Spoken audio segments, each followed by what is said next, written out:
Ganesh Studio presents. तो सच्ची शक्ति आखिर है क्या?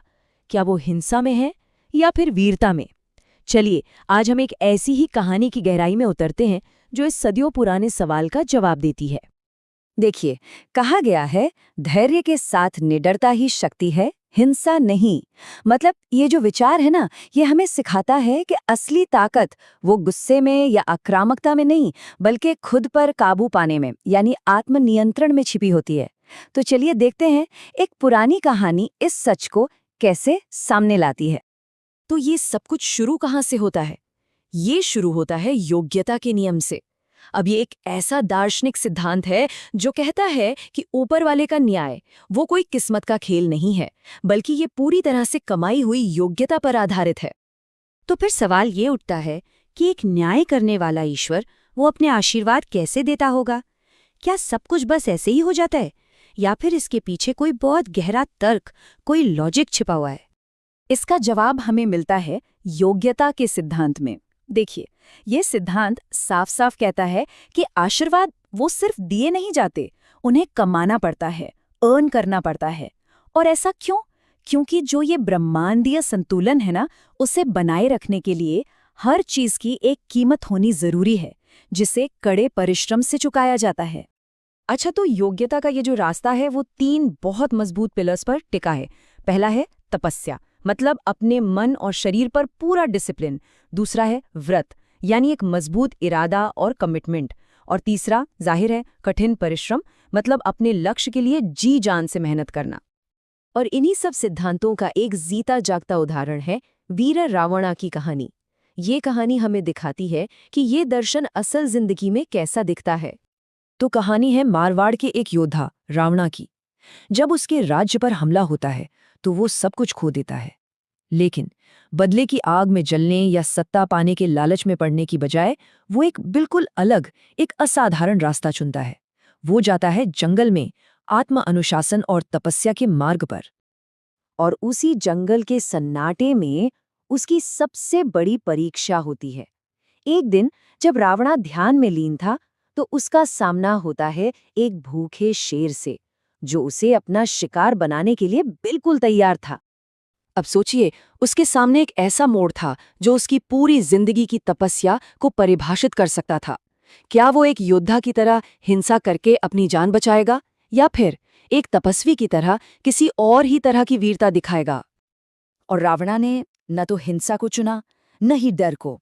उसने एक तीसरा, बिल्कुल अनएक्सपेक्टेड रास्ता चुना, करुणा का। अपनी जान की परवाह किए बिना उसने उस गुस्से में भरे शेर को शांत किया और उसे पानी पिलाया।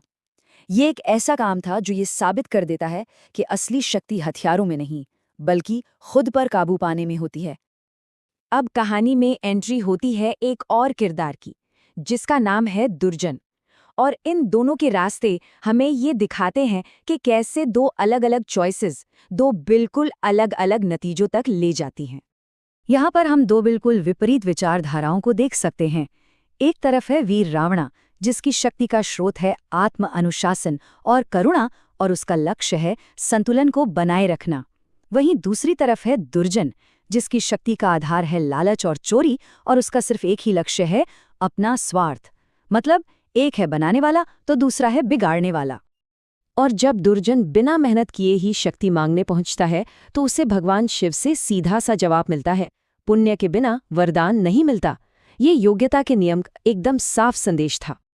और फिर वो पल आता है जब इन 2 विरोधी शक्तियों का आमना सामना होना तय हो जाता है और कहानी अपने चरम पर पहुंचती है। यहाँ रावणा की योग्यता को उसका इनाम मिलता है। उसकी सालों की तपस्या और निस्वार्थ करुणा से खुश होकर भगवान शिव उसे एक सपने में अजेय शक्ति का वरदान देते हैं, ताकि वो न्याय को फिर से स्थापित कर सके। ध्यान दीजिए, ये वरदान मांगा नहीं गया था, ये कमाया गया था। और दूसरी तरफ क्या हो रहा था? दुर्जन की हिंसा से बनी दुनिया वो खुद ही बिखर रही थी। उसका लालच लोगों को उसके खिलाफ कर देता है, यहाँ तक कि उसका अपना परिवार भी उसे धोखा दे देता है। क्योंकि सच तो यह है कि डर और हिंसा पर बनी शक्ति हमेशा खोखली और अस्थायी होती है। तो जब अंतिम युद्ध हुआ तो मुकाबला बराबरी का था ही नहीं, हो भी नहीं सकता था। रावणा की कमाई हुई सकारात्मक ऊर्जा के सामने दुर्जन की लालच से पैदा हुई खोखली शक्ति कहाँ टिक पाती? ये सिर्फ एक इंसान की दूसरे पर जीत नहीं थी, बल्कि ये अच्छाई की बुराई पर एक निर्णायक जीत थी। तो इस पूरी कहानी से हमें क्या संदेश मिलता है? वो कौन सी सीख है जो आज भी उतनी ही जरूरी है? देखिए, जो मुख्य बातें हैं वो बिल्कुल साफ हैं। पहली बात, सच्ची और लंबे समय तक टिकने वाली शक्ति हमेशा अनुशासन और त्याग से ही कमाई जाती है। दूसरी बात, हिंसा या लालच से छीनी गई शक्ति एक रेत के महल की तरह होती है जो कभी भी ढह सकती है। और सबसे जरूरी बात, हमेशा हमेशा इनाम से पहले योग्यता आती है। और अगर इस पूरी कहानी और इस पूरे दर्शन को सिर्फ एक लाइन में कहना हो तो वो ये होगी, मांगने से नहीं कमाने से इच्छा पूरी होती है। बस यही योग्यता का सबसे बड़ा सच है। तो आज की इस दुनिया में जहां हर कोई शॉर्टकट ढूंढ रहा है, ये कहानी हमें एक बहुत गहरे सवाल के साथ छोड़ जाती है कि आखिर इस लंबे और मुश्किल रास्ते को चुनने का असली इनाम है क्या?